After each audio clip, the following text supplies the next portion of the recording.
Every December, the world lights up. We smile more. We give more. We forgive more. We celebrate joy, faith, and unity. As if for a brief moment, humanity redeems itself. But beneath that warmth, something colder breathes. Power never sleeps. Even in moments of joy, someone is watching, learning, manipulating, gaining control. Because celebration, in the eyes of the strategic mind, is not just emotion. It's a tool.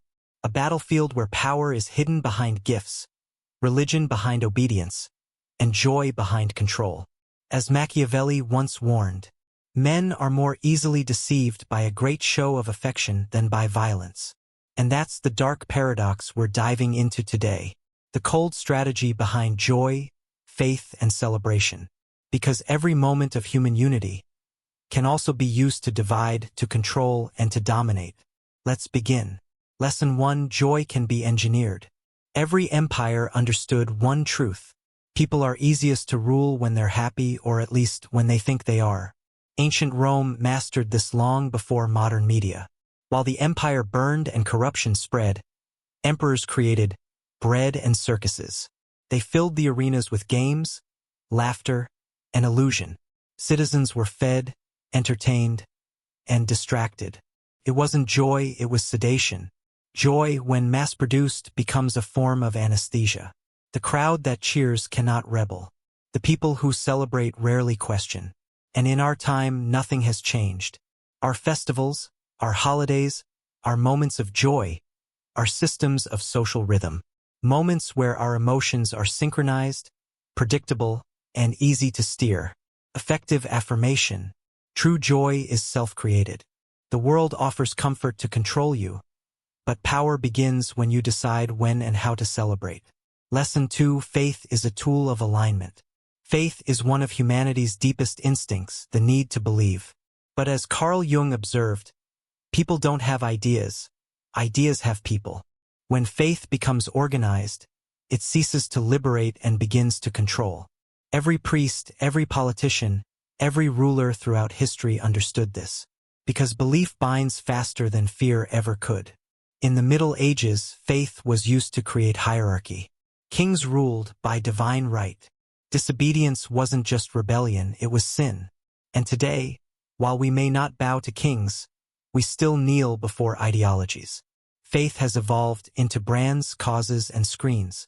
We still seek something to worship, something to belong to. Faith, when left unchecked, becomes a leash disguised as light. Effective affirmation. Believe deeply but never blindly. Power begins where faith meets awareness. Lesson 3: Celebration masks the fear of death. Have you ever noticed how celebration peaks when the world feels uncertain? In times of war, plague, or chaos, humans crave ritual. It's not joy, it's survival psychology. Even Christmas, born in darkness, was placed near the winter solstice, the longest night. We light candles and exchange gifts not because we are happy, but because we fear the cold, the dark, and the unknown. Machiavelli understood this instinct well. He wrote, "Men rise from one ambition to another. First, they seek to secure themselves against attack, then they attack others." Celebration is our emotional defense, a ritual of light against the void. And rulers, companies, and systems learn to sell that light back to us. Every year, every season. We are taught to celebrate so we don't question why we need to. Effective affirmation. Real strength is not the absence of fear. It's the ability to face darkness without the need for distraction. Lesson 4: Joy creates obedience. There's a reason authoritarian regimes love parades. Why corporations create holidays. Why every dictator smiles from a balcony while the crowd cheers below. Because collective joy, synchronized, loud, and colorful, hides submission. Robert Greene once wrote, "Never appear too perfect. The crowd loves to be dazzled but resents superiority." So leaders give the crowd just enough joy to feel powerful, without ever being powerful.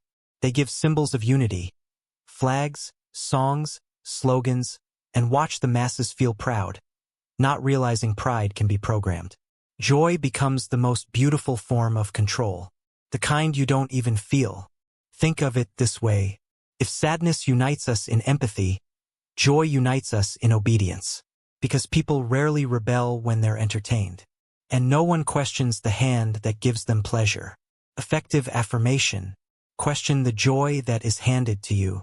Real joy is quiet, self-earned, and ungovernable. Lesson 5. Faith without reflection breeds dependence.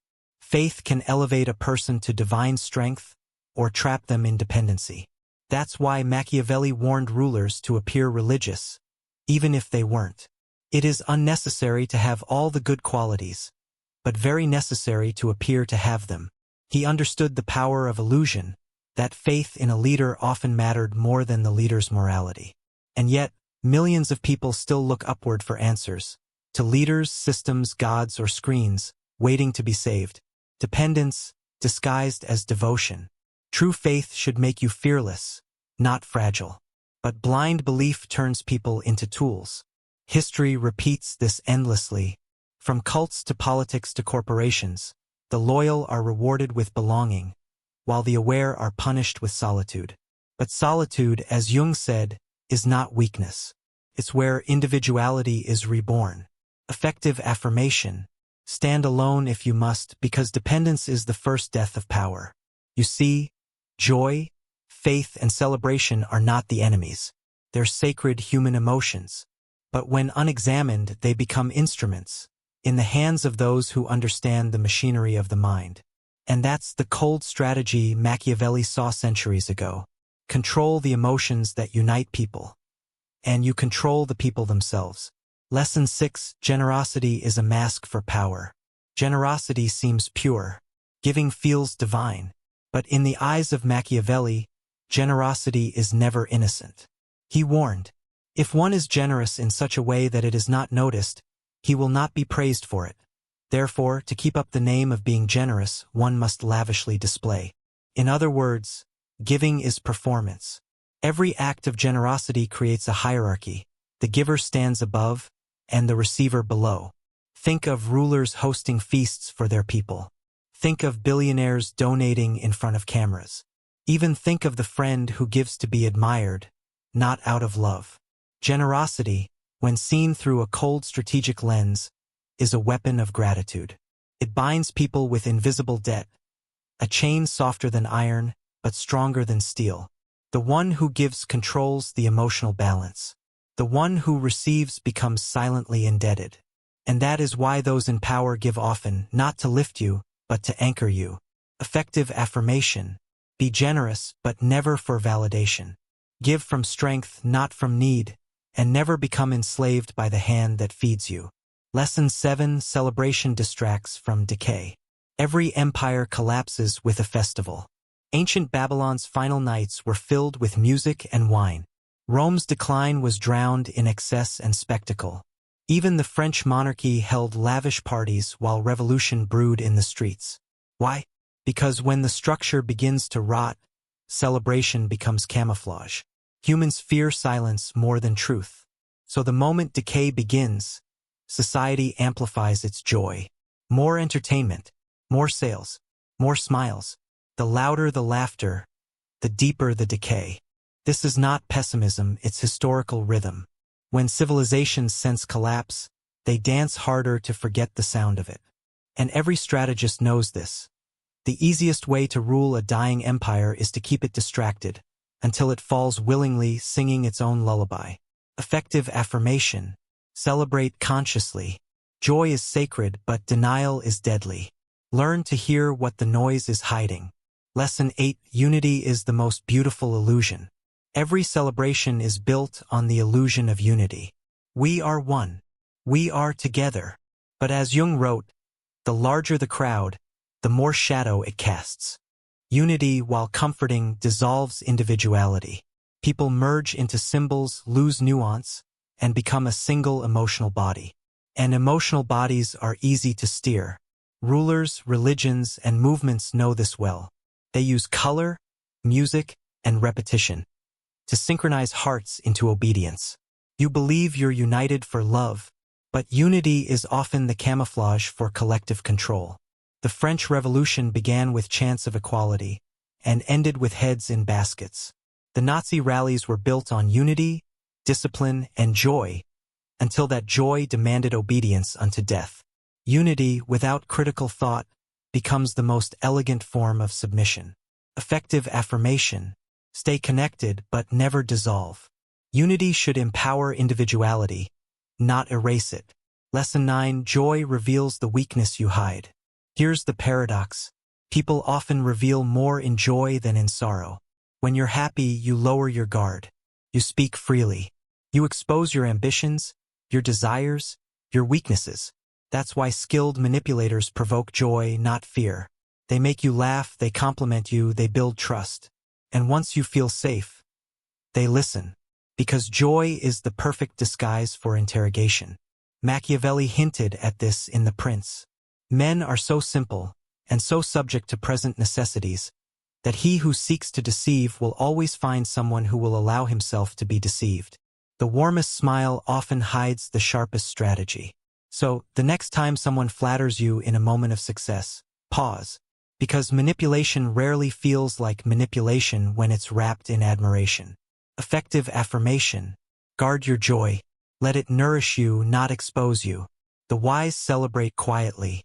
Lesson 10. Faith is a mirror, not a master. Faith has always been a double-edged sword. Can heal or hypnotize. True faith should lead you inward, not upward. It should connect you to conscience, not chains. But institutions flipped the direction. They built systems where faith points away from the self, toward symbols, idols, and hierarchies. The moment your faith depends on another man's permission, it's no longer faith. It's control. Even Christ, in the Gospels, overturned the tables of the temple, not because he rejected faith, but because he rejected ownership of it. And yet, modern systems, political, religious, corporate, still sell salvation. Not to free you, but to make you return for more. Faith, in its coldest manipulation, becomes currency. But faith, in its purest form, becomes sovereignty. Effective affirmation: believe in what sharpens you. If your faith makes you small, it's not faith, it's bondage. We are surrounded by festivals, slogans, and moments of unity. We call them love, community, and celebration. But power sees something else. It sees timing, emotion, predictability. It knows when the human heart is open and uses that moment to plant seeds of influence. Because the most effective control isn't done by chains. It's done by cheer. That's why Machiavelli said, "It is better to be feared than loved, if you cannot be both." Because love can be faked. Fear can be disguised. But awareness cannot be bought or silenced. And that's what separates the manipulated from the Machiavellian. Lesson 11. Silence is the master of emotion. In a world obsessed with noise, the most powerful person is the one who can remain silent. During celebrations, everyone speaks. Everyone posts. Everyone performs. But silence terrifies people. Because it cannot be read, cannot be influenced, cannot be owned. Machiavelli understood this well. The wise man does at once what the fool does finally. And what fools do eventually is speak. Too much, too soon, revealing everything. In moments of collective emotion, joy, faith, grief, the silent one becomes the observer, the strategist, the unseen force. They listen while others expose. They calculate while others react. Silence is not withdrawal. It is a weapon sharpened by patience. And those who master silence during emotional storms become untouchable. Effective affirmation: speak when necessary, act when certain, and let silence guard what emotion cannot. Lesson 12. Control the rhythm, control the crowd. Every celebration runs on rhythm, a pulse that unites the crowd. Music, chants, rituals, all are forms of emotional synchronization. The Romans used drums. Churches used choirs. Modern media uses algorithms. Different tools, same purpose, to set the emotional tempo of the masses.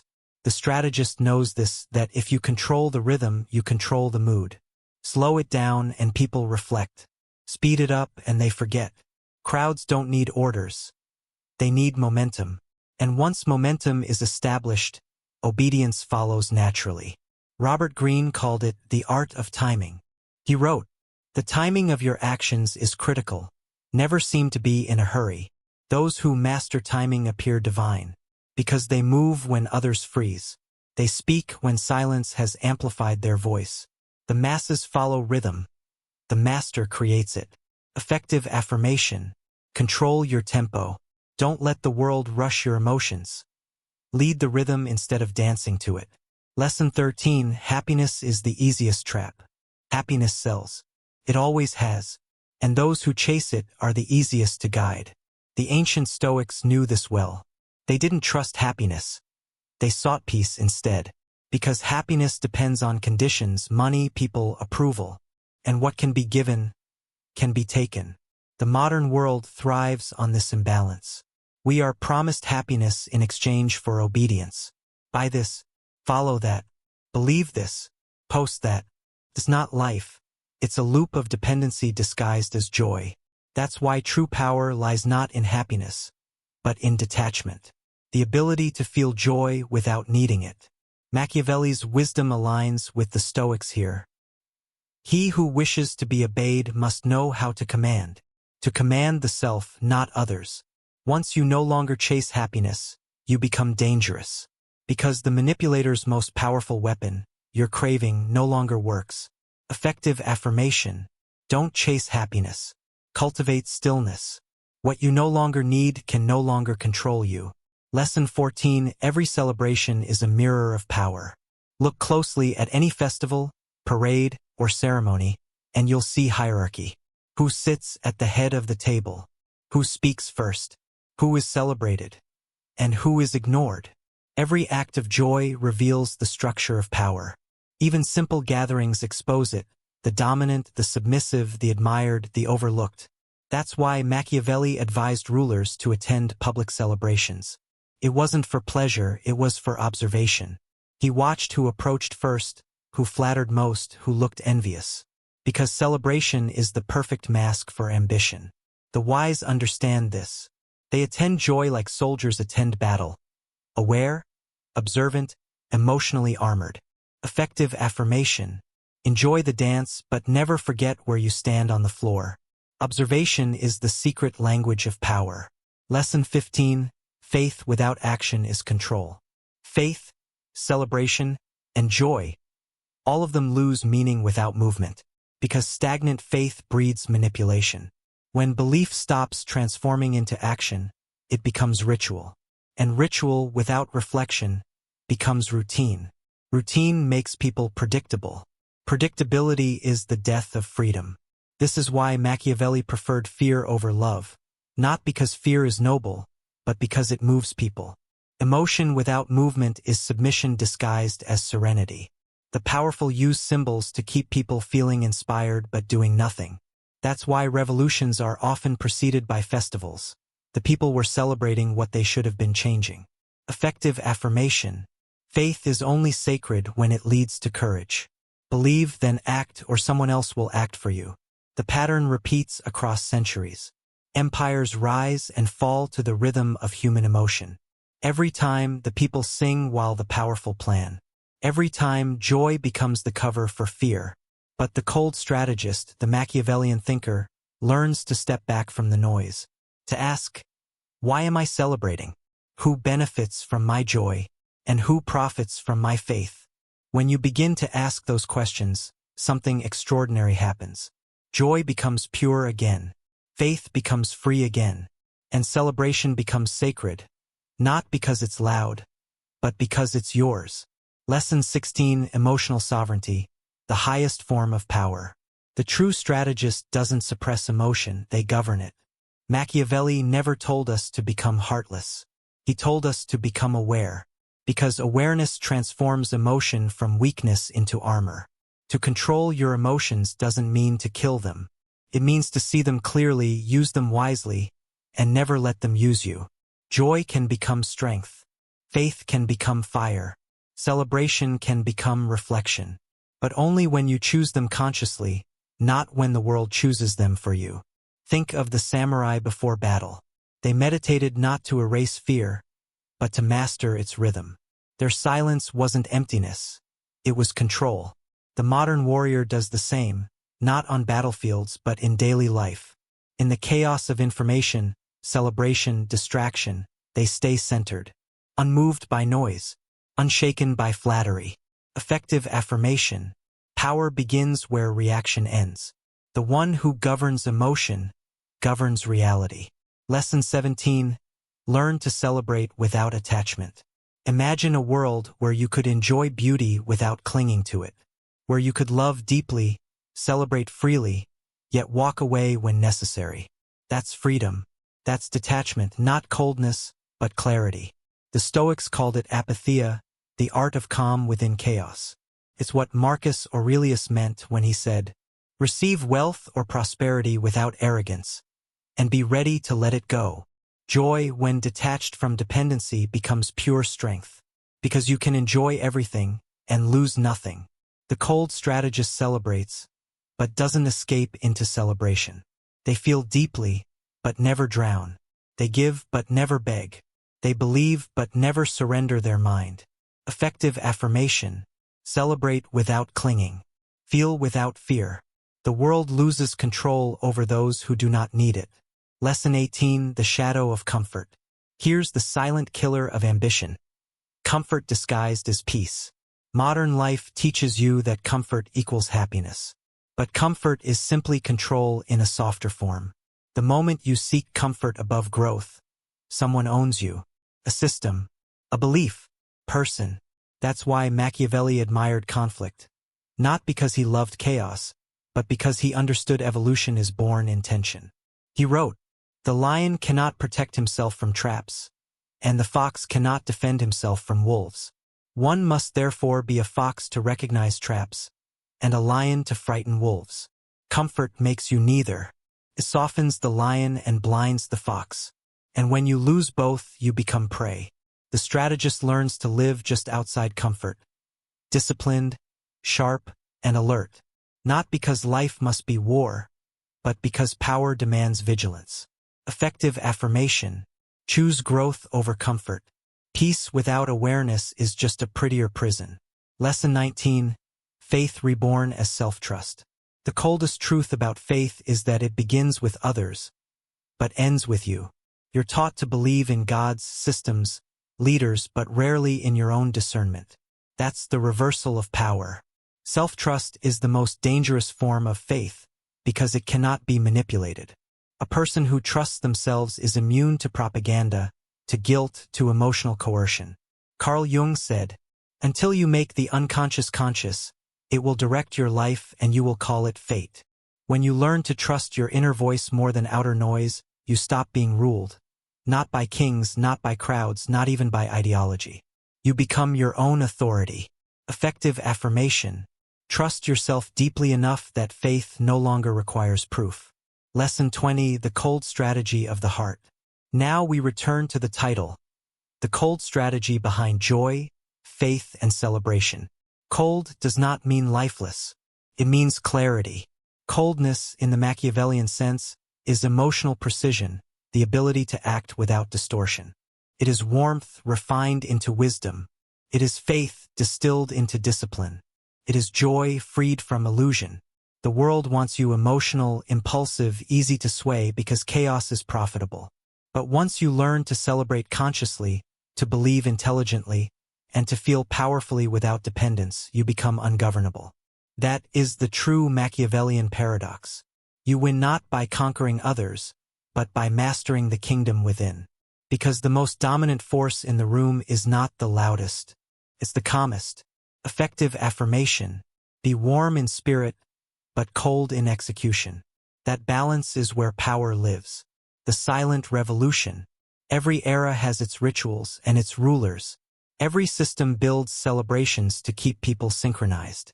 And every crowd believes their joy is their own. But history whispers otherwise. Empires controlled through entertainment. Faith used to unify and subdue. And humanity, repeating the same beautiful mistake, confusing emotion with freedom. But freedom isn't emotional. It's psychological. It's the ability to celebrate the world without becoming possessed by it. To love without losing identity. To believe without surrendering thought. The cold strategist walks this path quietly, smiling when the world laughs, watching when it dances, acting when others freeze. They see behind the curtain, and yet they choose not cynicism but mastery. Because understanding the cold side of joy doesn't destroy joy, it purifies it. So, as you light the candles, exchange the gifts, and smile at the faces around you, remember, you are not here to reject the world's warmth, but to stand unburned within it. Because power is not the absence of feeling, it's the mastery of it. And that is Machiavelli's final lesson.